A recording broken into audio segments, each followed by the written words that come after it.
I am live. Yes. Hey everyone. I'm live now, as I said I would be.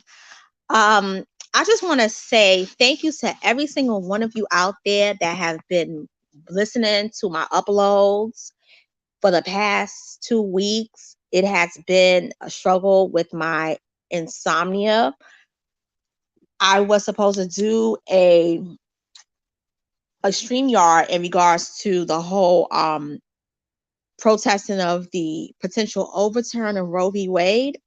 But because of the whole thing with my insomnia, pretty much I've been going to sleep in the mornings when the sun is about to come up, but then I'll wake up in the afternoons, but I'm not tired until it's like 4 or 5 o'clock in the morning.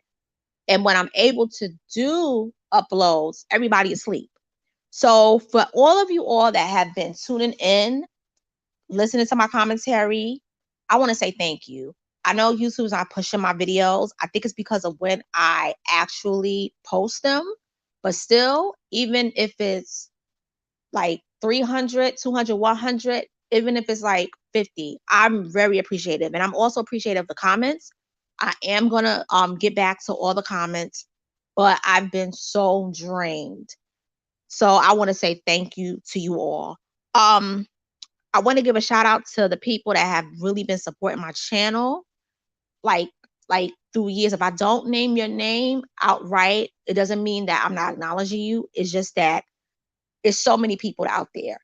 But the main ones have been Pharaoh Speaks, also Elijah Johnson, Eric Johnson, 1994, and people who I know from like work, school, family, growing up. You know who you are. I want to say thank you. So I want to get into this topic.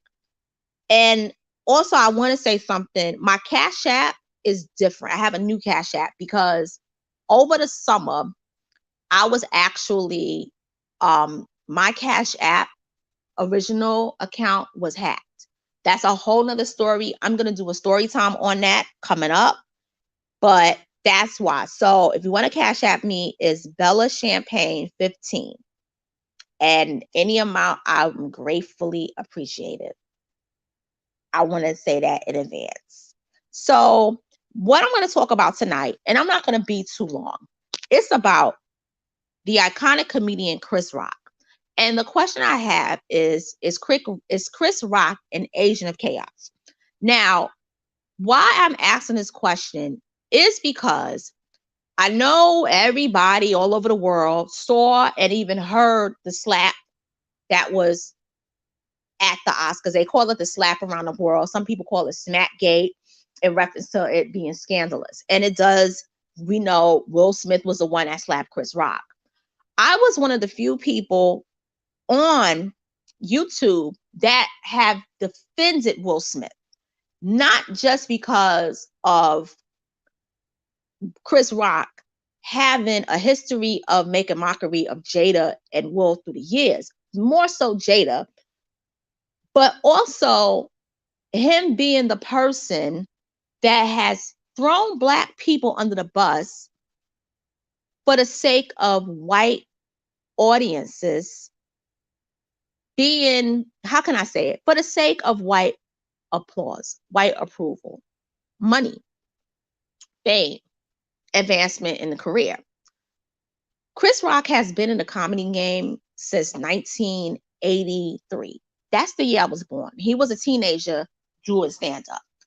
He's been in the game, you could say, for 40 years now.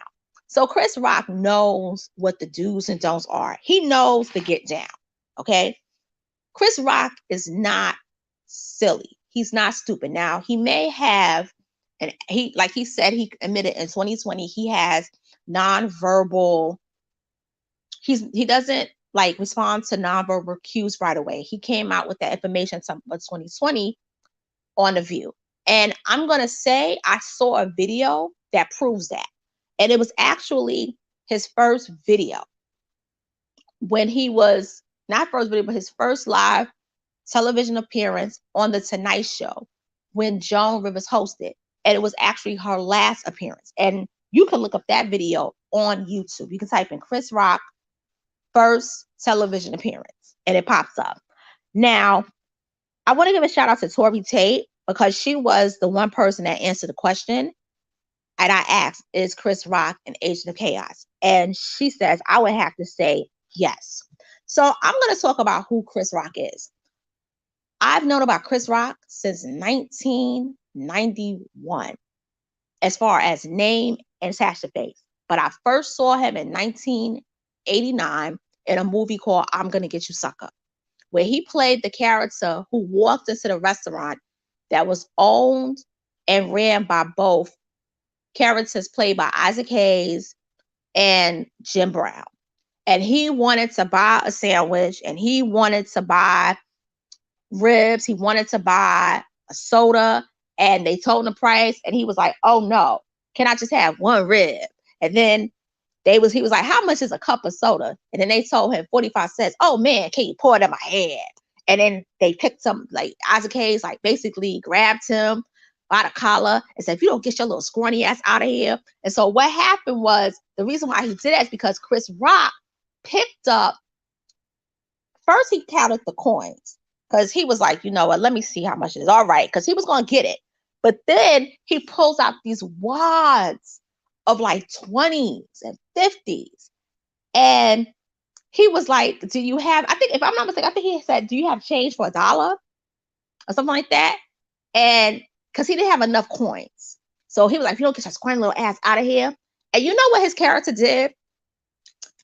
Jim Brown calls Isaac Hayes over, and the ribs that he got, he picked it up and didn't even pay for it and left out unscathed. Now, I'm mentioning that scene because it's going to tie into what Agents of Chaos is all about. When people think of an agent of chaos, you think of somebody who basically causes mayhem in a physical form. A person that basically causes destruction to where it's like, oh, he knocked down he caused the car to crash. Oh, he knocked down a building. You know, oh, he basically tore down the apartment. Oh, he basically, you know, caused two people, you know, like he put hands on somebody. Oh shit, you know, he caused, you know, somebody to lose their baby and all this stuff. I'm just going on and on because people think that in order to be an agent of chaos, you have to bring actual physical destruction. That's not the case. An agent of chaos is basically a person that creates drama that results in somebody or a group of people being actually the person who's the face of somebody bringing like not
who started everything with his wife Jada. Now, Chris Rock is being praised. Oh my God, you're a person. I love you so much. I'm so happy you showed yourself to be the bigger person. You didn't lay hands on Will. You stood there and you took it. But Will Smith, a person who never had any troubles except for people talking about his marriage, he's the villain of the story. When what he really was doing, he was protecting his wife's honor because he saw that Jada was hurt with what Chris Rock said. And I'm not saying Jada is innocent in this because we know the pain of what happened is that entanglement from August Alsina. But Chris Rock told that joke. Instead of joking about Will, he joked about Jada, which there was no need to because Jada is a person who wasn't she wasn't being nominated. It was Will. And then the joke wasn't even funny. It was like G.I. Jane 2, can't wait to see it. When it wasn't Jada's choice. Jada has alopecia. G.I. Jane, she chose to hack off and shave off all her hair to basically prove that she could be in the army. That wasn't Jada's like choice of beauty. It was falling all out and she had to do something to make it look sustainable. And that's what happened. It's a medical condition that she has. So I want to go back and talk about the things that Chris Rock has said about Black people, because although I am a fan of his comedy, I had to admit, when I see a person joking about my people for the sake of white applause or white approval, white money, because I do believe it's between Black money and white money. Yes, it's green at the end of the day, but with white money, the access to white capital is more of an abundance as opposed to being a comedian in the Black comic clubs where it originated from the Chitlin circuit. You're not going to make the money. So Chris Rock is in with the white establishment when it comes with that. So Uranus says Chris Rock is indeed an agent of chaos. He been problematic. Okay, Uranus, thank you for your comment. Thank you for that. And yes, I want to say this. I became a fan of Chris Rock when I was a teenager. Okay? And I was watching his comedy specials and I would watch the movies he was in. And I remember watching movies like CB4. I remember watching, there was another movie he was in. Oh my God. And it's on the tip of my tongue.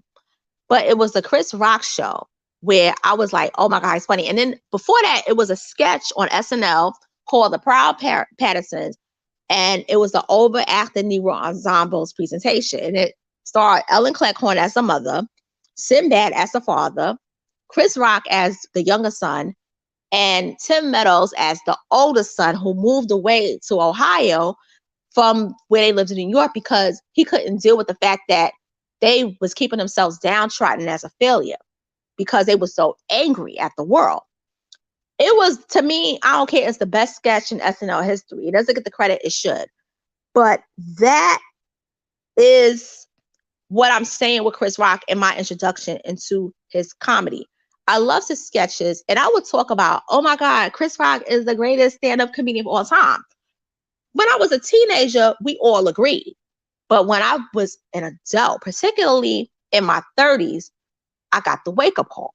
So what happened the first time, there was a guy that I basically was seeing. And he basically said, I don't like Chris Rock like that.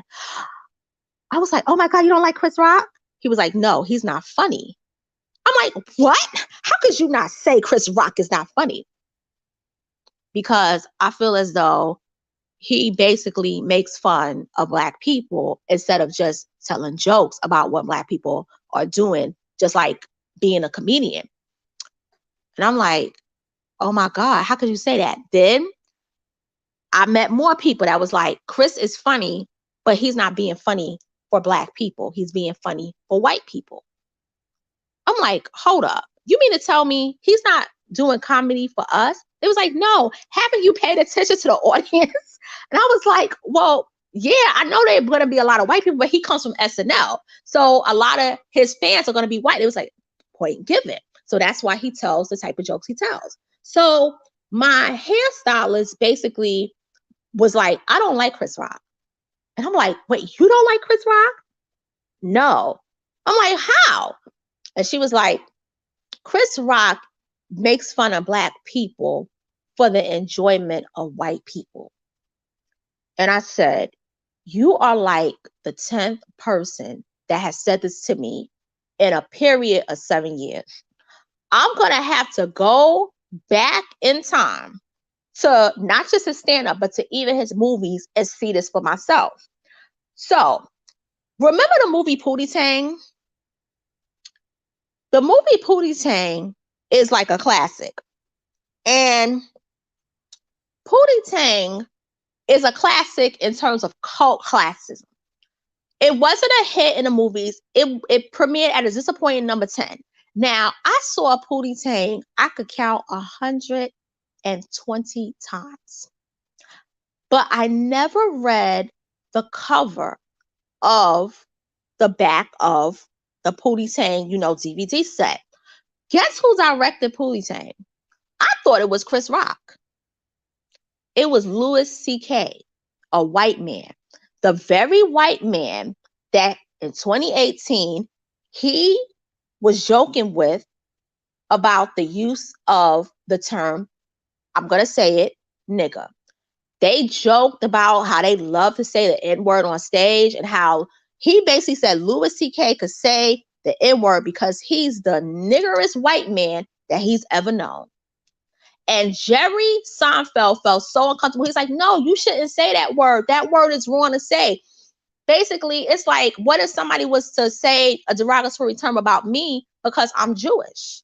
And you had Ricky Gervais, who was like, okay, I'm not going to say it, but I think what y'all talking about is funny. Hey, Icy. Hey, Icy. How you been? Oh, my God. Uranus said, you are the only person pointing this out. Thank you. And you know what? I appreciate that because I didn't realize I'm the only person pointing this out. But I got to say something because I'm sick of it. And I know I'm going to get flack from it. But sometimes you got to take a stand and you got to speak the truth. Okay? You got to speak the truth. And this is the one time I'm going to speak the truth. And I'm going to talk about him later on this week because there's another part to this. But I'm just going to focus on Chris Rock today. Now, when I saw that, I'm like, it started to click. Then Head of State was on for free on YouTube. I saw Head of State. Now, I'm going to tell you something. That was my movie back in the day. That was my movie when I was a teenager. I've watched Head of State so many times. And I'm not going to lie, when I saw Head of State early last year, when they had it for free, I was laughing. But there was scenes in it that it wasn't as funny as it was when I watched it as a teenager and when I was a young adult. Case in point with Head of State. If you remember Head of State, when he was talking about the old lady when they were trying to get her out the house because they was going to demolish it, he basically was like, they don't care about Black people. They don't care about you. Look what happened to Michael Jackson. They turned him white. If they could do that to Michael Jackson, what makes you think they're going to do that to you? What makes you think they're not going to do this to you? So she was ready to basically, stand up for the cause to not leave and thinking that, oh, they're not going to demolish my home in DC. But when he told her about Michael Jackson turning white, and there's a link to this, that's what made her jump out of the building just at the nick of time when they were going to demolish it. Now, why did I bring up Michael Jackson? Because Chris Rock has a history, and a bad history, of making fun of not just Michael Jackson, but the whole Jackson family. Chris Rock actually became even bigger as a comedian because he talked about Michael Jackson. Many people think that it was just his like humor that was getting him all those specials and everything. No.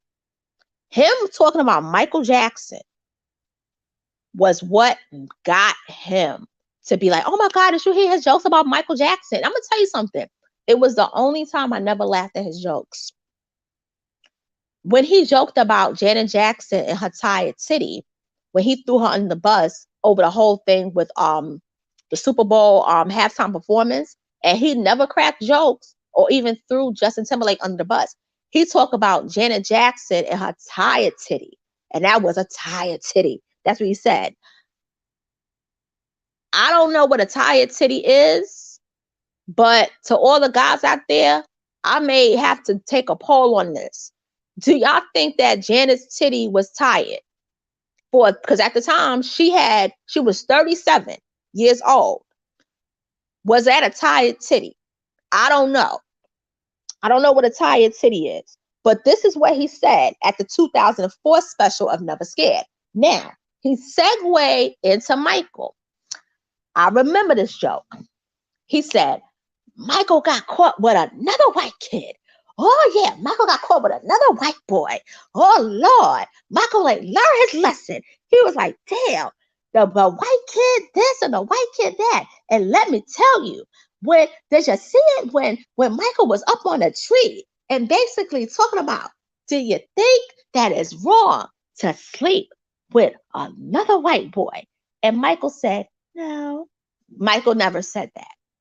Michael basically said that and I'm going to tell you something. We all know that Michael Jackson didn't have good PR. That's where a lot of Michael's pitfalls came.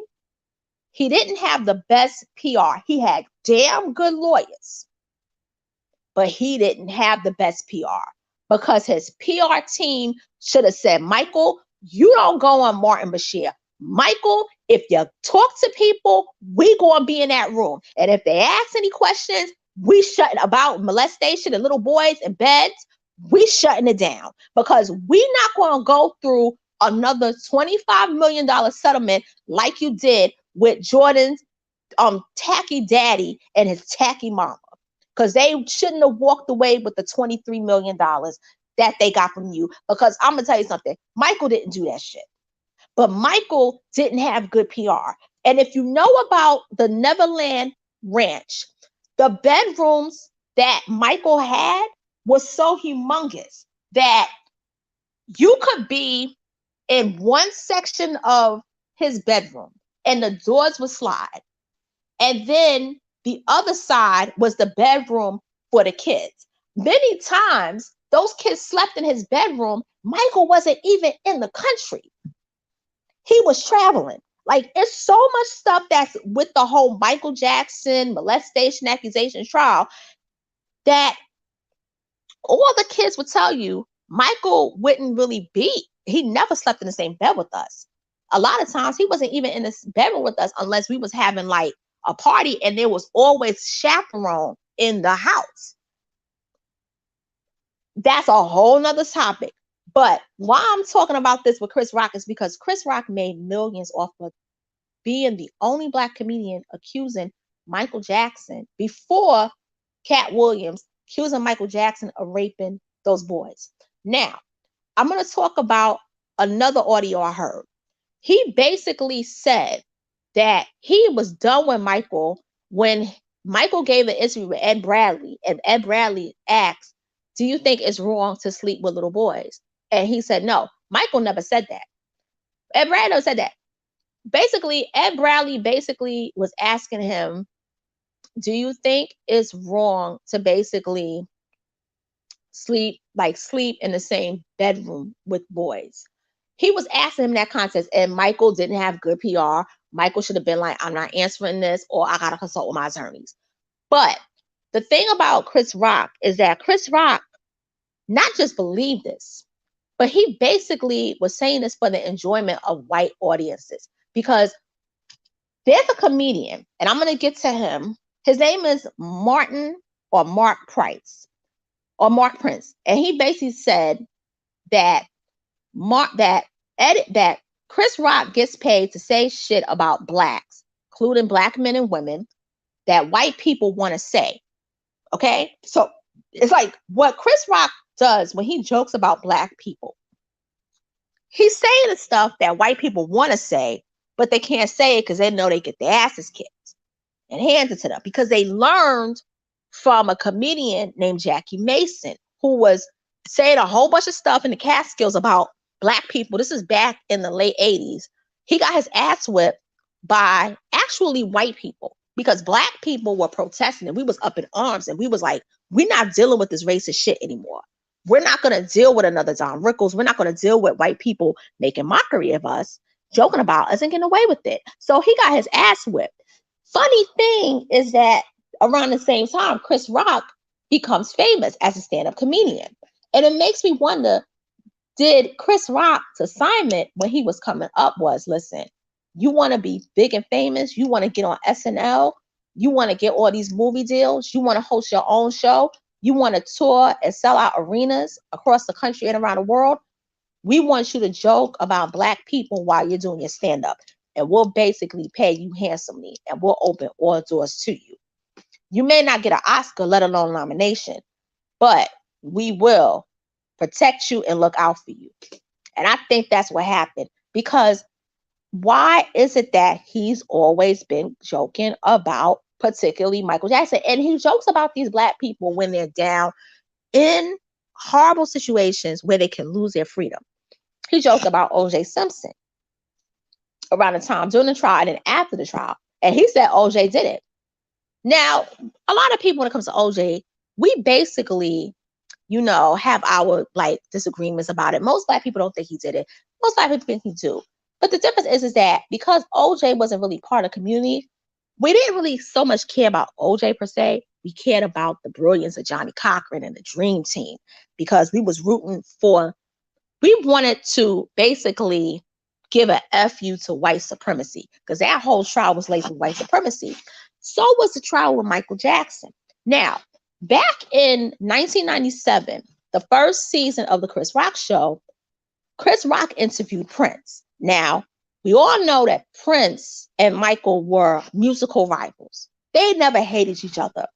But Chris Rock had to bring up Michael. Prince didn't bring up Michael. And what he basically asked him was, did you ever have the opportunity to work with Michael?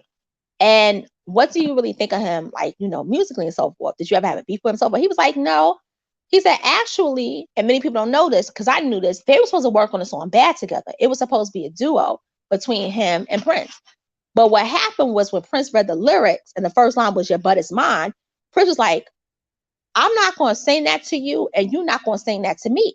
So Chris Rock gets up and laughs. And what happens is Chris Rock exactly says, so, oh my God, you mean to tell me that you, like the supposedly bad boy of music, you basically turn out to be the good person, and the guy who was supposed to be like, the Prince, Peter Pan, the good guy, he turned out to be bad. Now, this is 1997.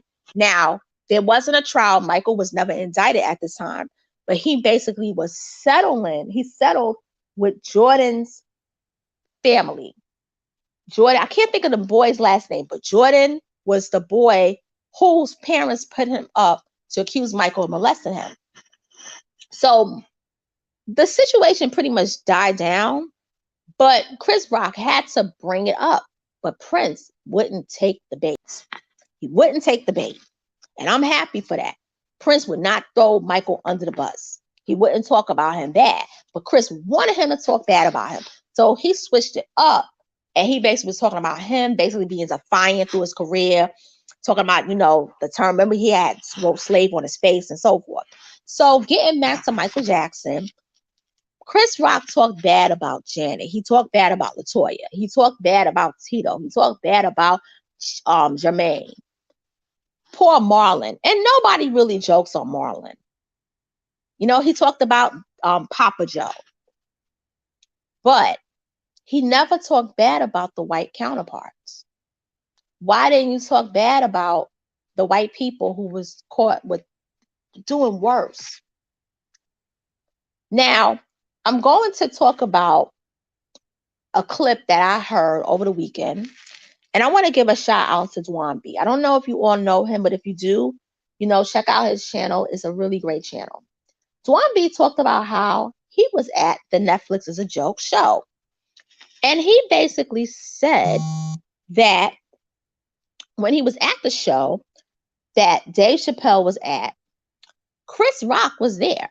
And Chris Rock basically did a comedy set. This is all for the Netflix is a Joke Festival at the Hollywood Bowl. Swanby said that Chris Rock is one of the greatest comics to ever do it. But he does, in his comedy sets, he will mention Black people in a derogatory way to make white people laugh. And the white people love it. Now, at first he was talking about his, situations and so forth, the whole situation with him getting smacked by Will Smith. But then he did something that was very cowardice, according to Juan B. He said in a joke, and I have the clip and I shared it on my page. Black people still listen to Michael Jackson, but they canceled R. Kelly. Okay. Let's understand this. Michael Jackson was acquitted of all charges. The FBI had investigated him for a decade and they didn't find anything. R. Kelly never got convicted so much of like pedophilia. He got convicted on RICO charges. All right. The difference is there was footage on tape of what R. Kelly did. Going back when the tape was leaked in 2002. And then before that, he married Aaliyah in 1994 when she was 15 years old. How the hell are you going to equate Michael Jackson with R. Kelly? That's a false equivalent right there. And then second of all, the whole Finding Leaving Neverland, and I saw 45 minutes of that. That shit was trash. It was disgusting. You basically doing the same thing that Oprah did. You basically vilifying this man in death. Why are you talking bad about Michael Jackson? Why are you bringing him up? Now, this is not to just say he's been only talking bad about Michael Jackson. He's talked bad about other Black people. Like, if you go through his list of comedy, he's been throwing a lot of Black people under the bus. Now, I want to say when Cat Williams was doing it because he just wanted to say it. It wasn't a joke. But I believe he was trying to get in good with white people who was on that side of comedy circuit. He was trying to get that white money. And look at what happened to Cat Williams. Look what happened. See, it's never cool to lie on somebody. But the problem is with Chris Rock. Chris Rock has been promoted to this level to basically do this. Now, I know people that have met Chris Rock. I've never met Chris Rock. And people have told me that Chris Rock is not a nice person. I know people that have met Will Smith. They say he's one of the kindest people that you'll ever meet, who's famous. They say he's very, very nice. I know people who met Jada. They say she's a cool person, down to earth. But I know people that met Chris Rock. They say he's not nice. He's just not like he'll speak to you if he has to, but he's not friendly.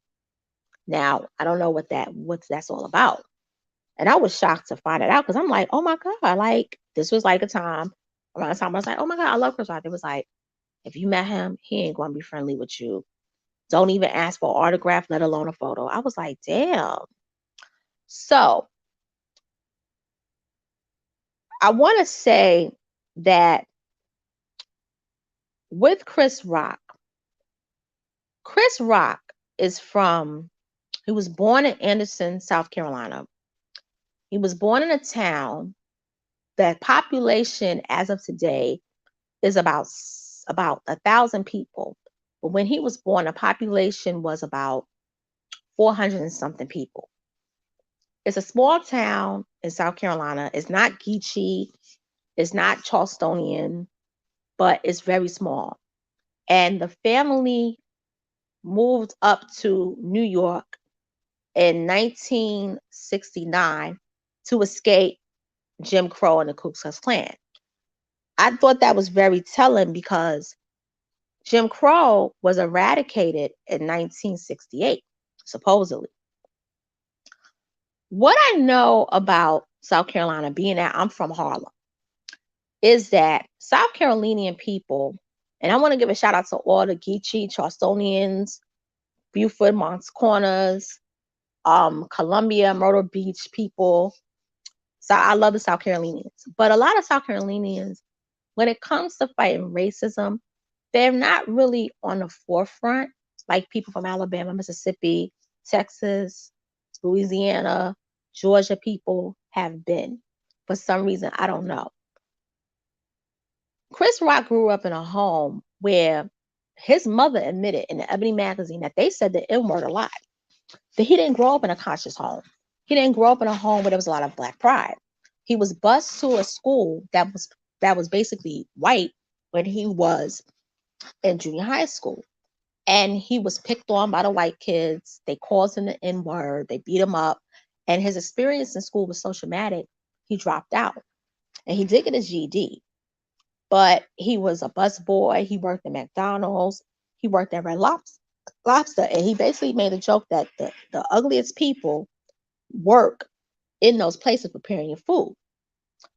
The first stand-up special, not special, but the first stand-up he did on the Tonight Show, which was his television debut, he joked about how he had a seizure. And in the seizure, he said, I stabbed my mother and 4 brothers.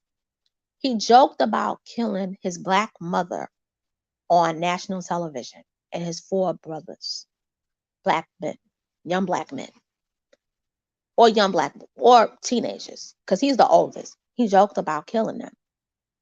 Why would you do that? Your first special. That's Agent of Chaos behavior.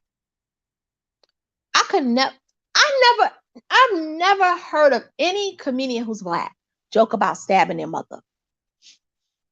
Just think about that for a second. This is Agent of Chaos behavior. You joked about stabbing your Black mother and your 4 brothers who are Black. And he has 10 brothers and 1 sister. Your little brother wanted to fight Will Smith. He turned you down. So now you're going to fight a reality TV star. That's another form of chaos. You prepared for this fight and you knew damn well Will Smith wasn't going to fight you. Will is in India, chilling while his Oscar is in LA. He ain't giving it back. He's been banned for 10 years, which I don't think the Smiths care about. But he's losing roles, and it was all ignited by Chris Rock. And I blame AMPAS. I blame AMPAS, which is the American Motion Picture Arts and Sciences, because they didn't have to invite Chris Rock.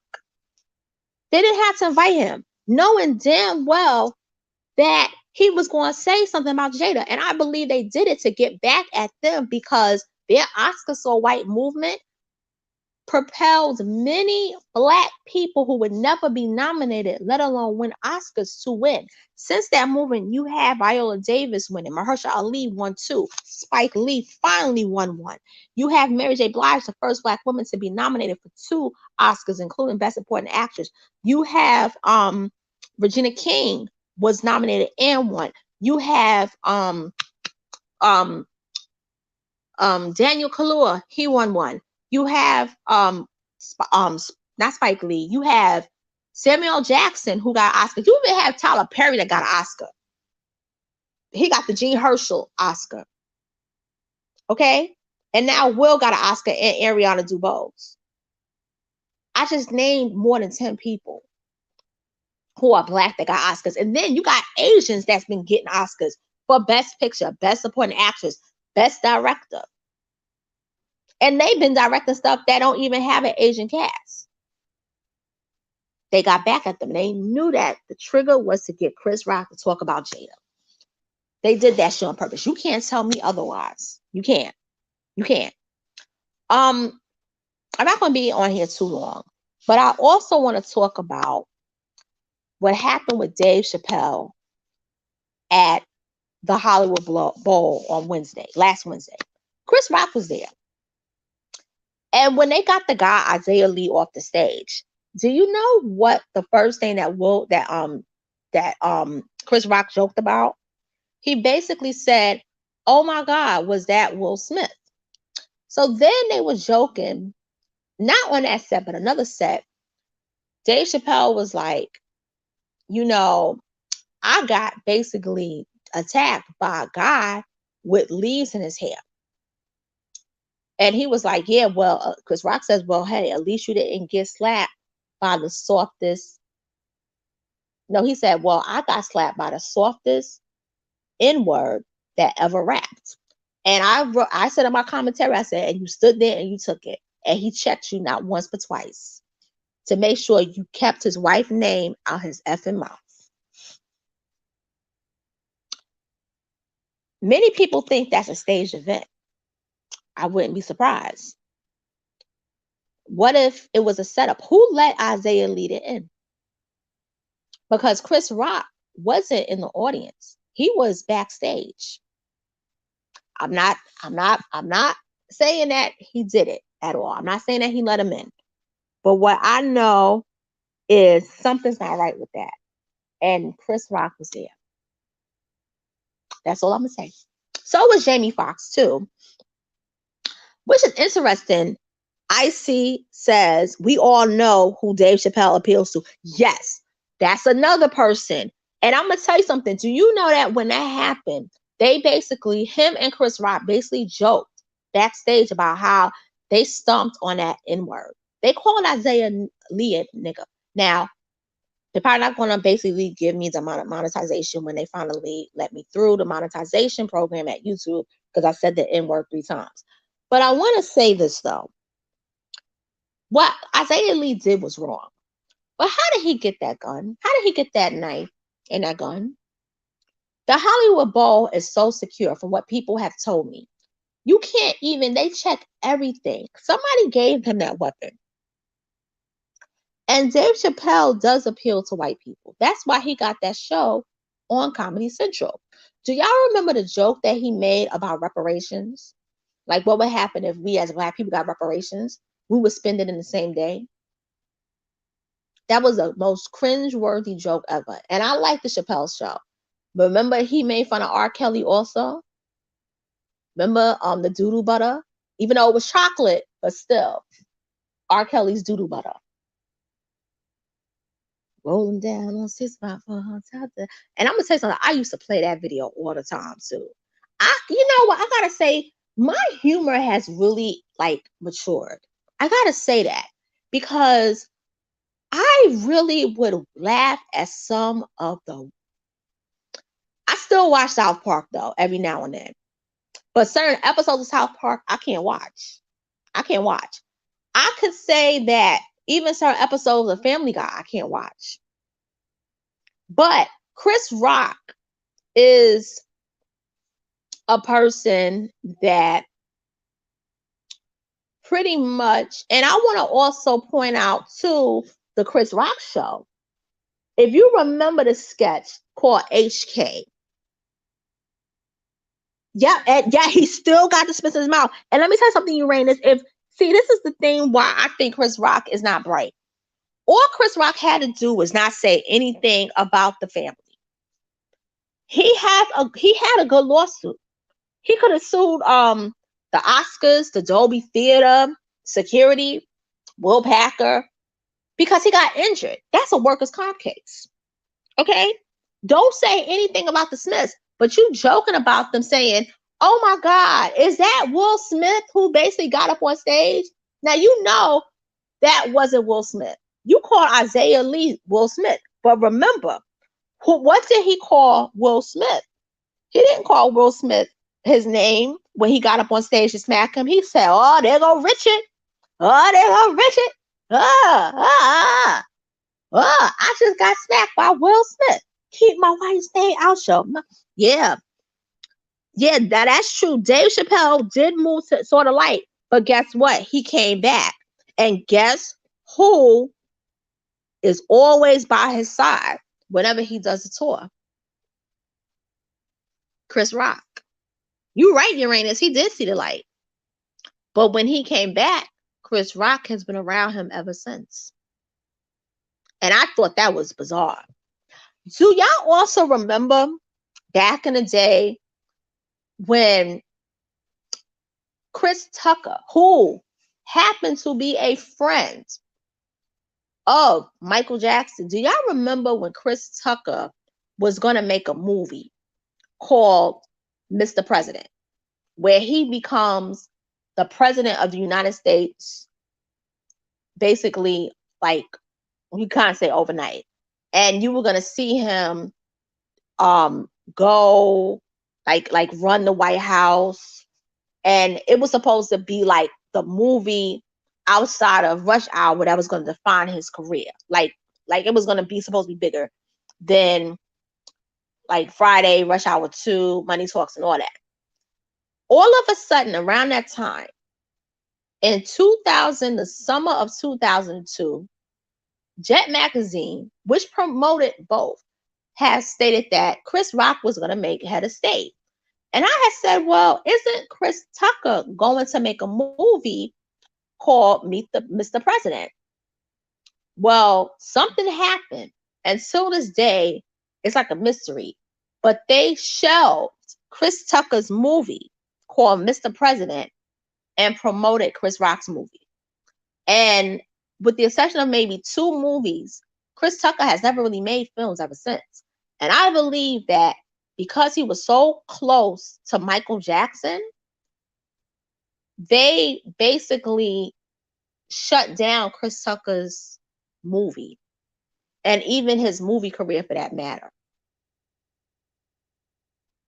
Because if you know, late 90s, early 2000s, really from like pretty much 97 to 2001, Chris Tucker was really giving Chris Rock a run for his money, especially with the amount of money he was paid.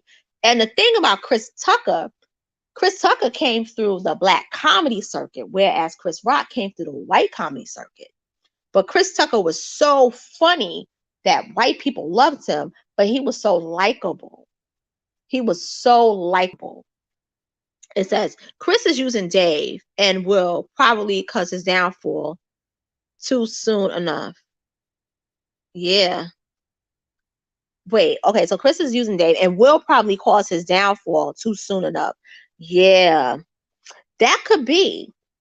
Because you know, when Dave Chappelle first hosted SNL in 2016, Chris Rock was right there. Chris Rock was right there. And I kind of thought that was weird. And the thing about it that I thought was weird was that I didn't know that him and Chris Rock was cool like that, like moving to Africa, period. Because I never saw Chris Rock on the Chappelle show. No. I never saw Chris Rock on the Chappelle show at all. And I know like Chris Rock, I know that Dave Chappelle is a Pan-Africanist. But Chris Rock, I definitely know is not a Pan-Africanist at all. Come on, we know that. But I just kind of thought it was really, really, really, really, really interesting to see the him being around him constantly since 2016. And now he's having these issues where people trying to stab him, because that man was trying to stab him, but he threw him down, hit him. Then Jamie came in, and then Chris rushed on stage and says, "Was that Will Smith?" And it's like, dude, why would you do that? You know, Will Smith is in India. He paid like probably 20,000 rupees to be healed by, an Indian spiritualist. And I'm gonna say something with that. I get it, but I'm like, Will Smith, it's nothing like being healed by your own people. And I love Will Smith. And I'm gonna tell you something, that performance was stellar with King Richard, but he should have won when he played in The Pursuit of Happiness. That's a whole nother story. But I know that many people in my family who are not who have left, this earthly plane, except for my mommy, they would have been very happy that Will slapped Chris, because that slap was not, it was mainly for Jada, but it really was also,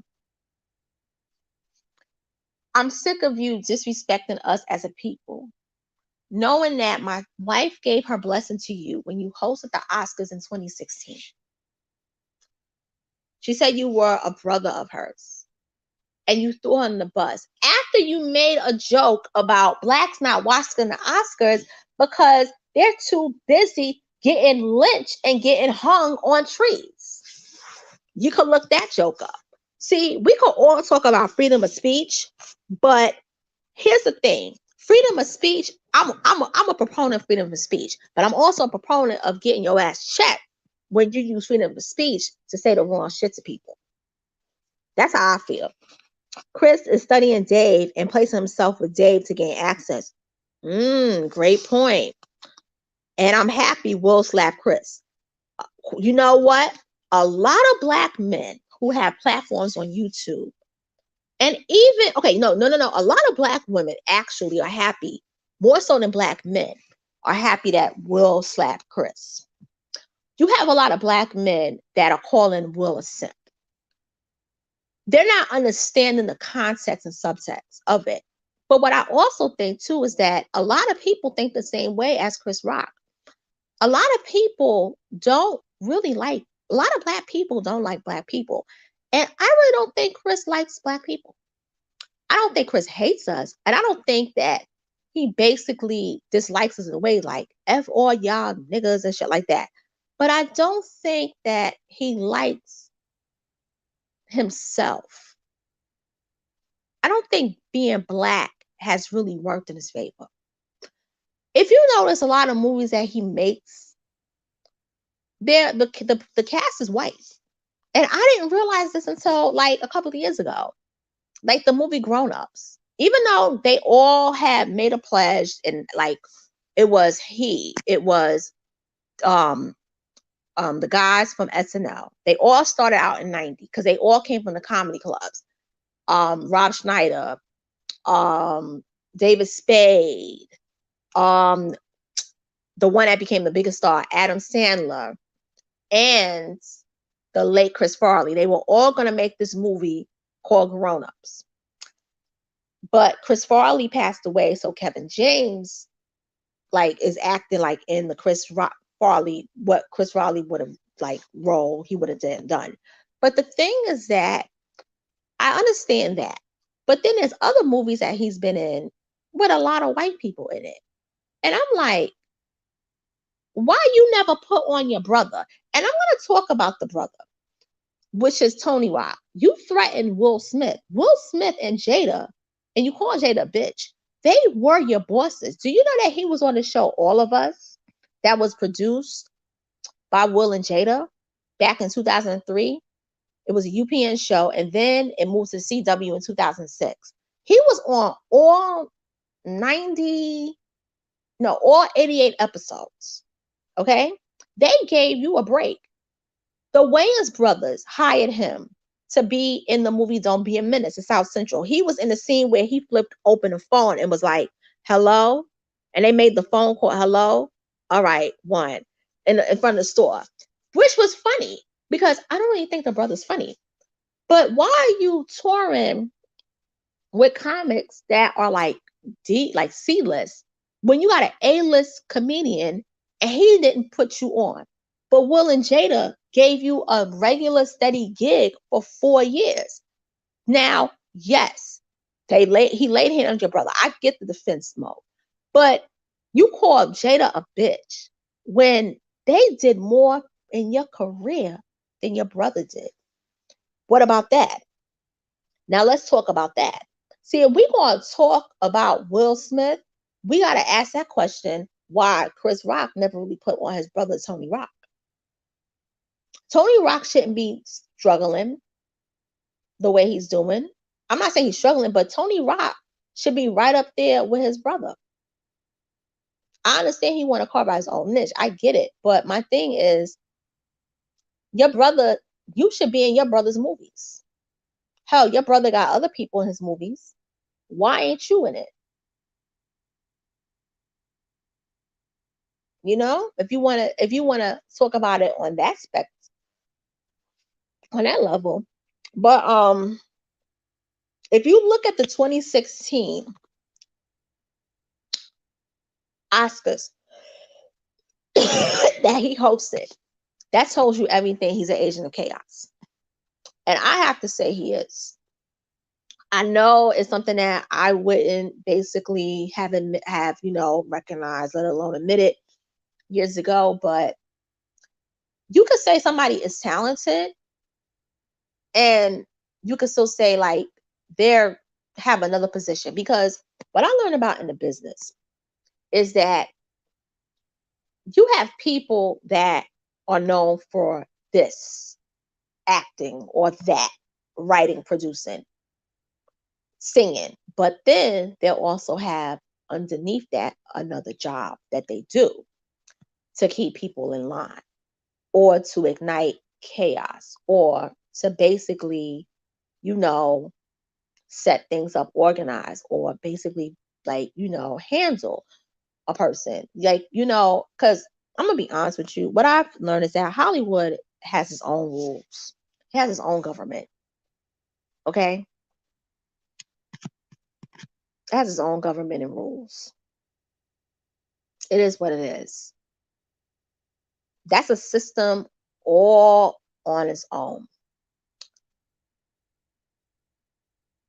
And my thing with it is we have to be smarter and wiser, particularly as Black people. Like, we can like our faves, but we can also know that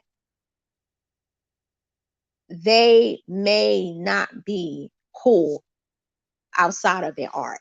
You understand? And another thing also that I do want to point out is Chris Rock came from the SNL system, the very system that Eddie Murphy came up under. And I love Eddie Murphy. Eddie Murphy, to me, I think he's the king of comedy. I'm going to be honest with you. That's a truly talented dude. But the difference between Eddie Murphy and Chris Rock is that Eddie Murphy never, ever got hired by Lorne Michaels, who is the creator of SNL. He got hired by a woman named Jean Doumanian. And then Dick Ebersol took over the following year. Eddie Murphy helped to save SNL, along with a guy named Joe Piscopo. Now, a lot of people don't like Joe Piscopo, but Eddie Murphy, on those 4 years, 80, 81, 82, 83, was a zenith on SNL. He just blew up. Unbelievable. And I remember my mom had told me that when she would watch it, she knew that he was going to be the biggest star of SNL history. Chris Rock was supposed to be like the next Eddie Murphy. He didn't live up to that, but Lorne Michaels hired Chris Rock from the comedy clubs. I watched SNL. I haven't watched it like I used to in the past couple of years, but there are people that hate Lorne Michaels. They say he's a racist. They say he's a bigot. They say he's a lot of stuff. But the one thing I agree with is that I don't believe he likes Black women. And he's only really casting Black women now on the show, let alone having them host, because of the wave of wokeism. Think about Kenan Thompson making fun of Bill Cosby, throwing him in the bus. He hired him to be on Fat Albert. Think about all these other people. Think about how they make fun of Black men. If you notice, when Eddie Murphy was on SNL, they didn't make fun of Black men like that. They just made fun of everybody. But it wasn't vicious. But the last couple of years or so, it's bad. It's been bad. I gotta be honest with you. It's been bad. Another thing before I go, I want to make this last statement. And I'm glad that Icy said this.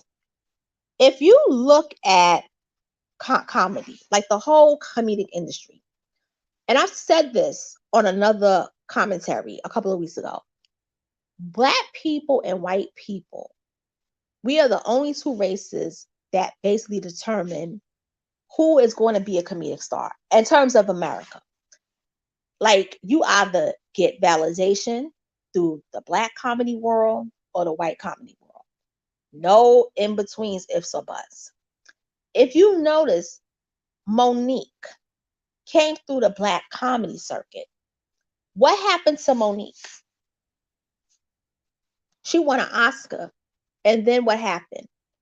Her career, not only was she blackballed for over a decade, but when the deal came for her to basically try to get more money by Netflix, Dave Chappelle and Chris Rock, who came through the white comedy circuits, they didn't validate her. But guess who they basically looked out for? Amy Schumer, who has been alleged to steal jokes from Patrice O'Neal. They didn't look out for her. Look at the blacks who came through white comedy circuits, and look at the blacks who came from Black comedy circuits. You cannot tell me that the ones that came from the white comedy circuits, they got pushed through, and they always are saying something that basically throws Black people under the bus. It's something to think about. Yep, Icy, they didn't. They left her hanging. And I did a series. I did 9 uploads about Monique. Even though I got criticized for the one I did on her husband. But I did 9 uploads. Well, my channel was a new channel 4 years ago. And I want to shout out everybody that's been with me going back to 2018 with the whole Netflix drama. Because that hurt me and I think that was when I really started looking at Chris Rock differently, because he could have said, you know what, Monique, you an Oscar winner, you a legend in the comedy game. I'm gonna fight for you to get money. They wanted to give her I think it was either $50,000 or $500,000. I don't know. I think it was 50. And they said, well, we know you're a legend also.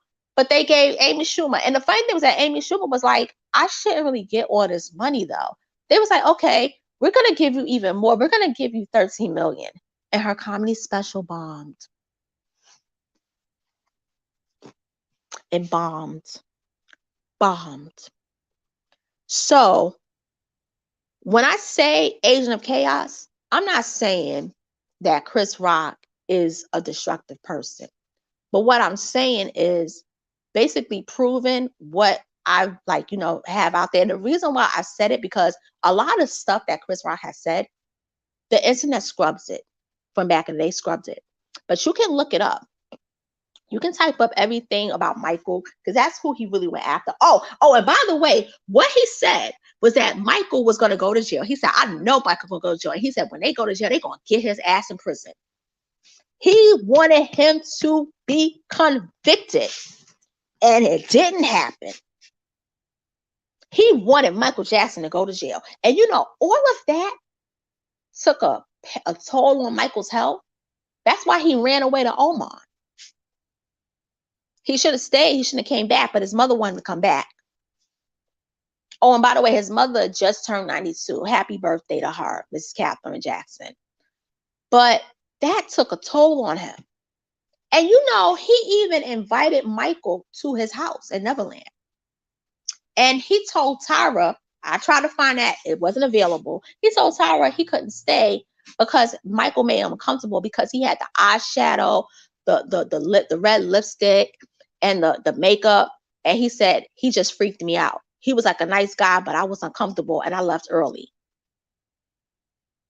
Yeah. He said, you know what he told Tyra? He said he looked like a freak.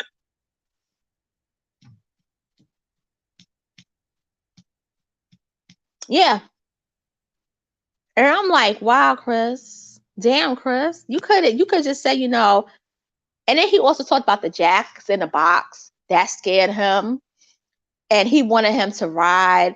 And this was like 2002, 2003, because we all know by the time the trial concluded and he was acquitted, he never returned to Neverland. But what I'm saying with this is, you're saying this stuff in front of white people. You're talking about, you're bringing back something that they try to bring back with Michael years ago and it didn't work. You're talking about R. Kelly being in jail, but Michael isn't. You're talking about somebody who's alive, who's basically not here to defend himself, and you're the hero of what happened to you, which people feel that you deserve. And Will Smith, who never bothers anyone, is losing gigs. And after he got an Oscar because your ass disrespected his wife. That's what Agents of Chaos do. They start shit, they instigate conflict, and then they make somebody who really is innocent look like the bad person. And then they walk away unscathed, even though he got slapped, but still, he's walking away not losing anything. That's what they do. And so, yeah. So, I feel that's what he is. I gotta just say it. I just gotta say how I see it. Now, most people are gonna disagree with me. It is what it is. I can't, make people change their opinions otherwise. Because I do agree with people having their own way of thinking and so forth. But that's how I see it. I would say he's an agent of chaos. He may not be the worst kind of agent of chaos, Many people say Trump is an agent of chaos. But I definitely believe that Chris Rock, in terms of comedy, is an agent of chaos. And with that being said, it's your girl, Miss Local, signing off. I want to thank everybody who's been here. I have 7 people in the chat. Hopefully you share this with your friends on your pages if you have your own YouTube channels and so forth. Also, hit the like button. Subscribe to my channel if you haven't. Comment. Also, share the live as well, even though I'm closing off. And also, if you would like to donate to my Cash App, is $Bella Champagne. The C is capitalized and 15. It was Sabella Joy 15, but I got hacked last summer, and that's a whole nother story. But I want to thank people that came through. Tori Tate, thank you for coming through. Uranus, I appreciate everything. You spoke a lot. Icy 7690, you always come through with it, and I really appreciate it, and I really thank y'all so much for riding with me, particularly since I've been going through this whole insomnia situation. But I got some new medicine that they gave me, and I'm hoping that it works, and you'll tell if it works because you'll see me uploading more than I had previously. Thank you for chatting in, coming through. Good night. Thank you to Uranus. I appreciate you coming through. And I'm going to be giving more content, and I'm going to be doing a lot more. And I'm also going to upgrade my channel to where I basically start going live on StreamYard, and even probably by the summer, probably by the fall, I'll basically be able to have my lives basically where on StreamYard I'll have more, like I'll be able to invite people through. But I do everything on my phone. That's another reason why I use Spreaker and things of that nature. But I'm going to also talk a lot of stuff, including about myself, about what I've been through the past couple of years. So with that being said, and thank you, Icy. Thank you. Much appreciate. I appreciate it. Thank you for it. I'm going to bring out even more content. And by the way, I have another channel, which is called May, as spelled MAE TVP. It's basically Miss Analytical Experience Television and Podcast. And it's 2.0 entertainment reviews. So I have a channel where I basically do nothing but reviews on entertainment. And you can actually view my recent upload in regards to Jocelyn's Cabaret Las Vegas reunion. It's polarizing. A lot of people are coming for me because they think I'm siding with Jocelyn. I'm really not, but I'm just speaking fast as is. But it's gotten on an 8 subscriber count channel, it's gotten 300 views, and I want to say thank you to everybody who's been viewing that and supporting that channel. If you haven't, please check it out. You can also comment as well. I'm really trying to get that channel up and going. But who's ever been riding with me with Miss Analytical, whether it's been 5 years ago, 4 years ago, 3 years ago, 2 years ago, a year ago, a month ago, or even today, I really thank you and I appreciate it. And take care and have a great night. Later.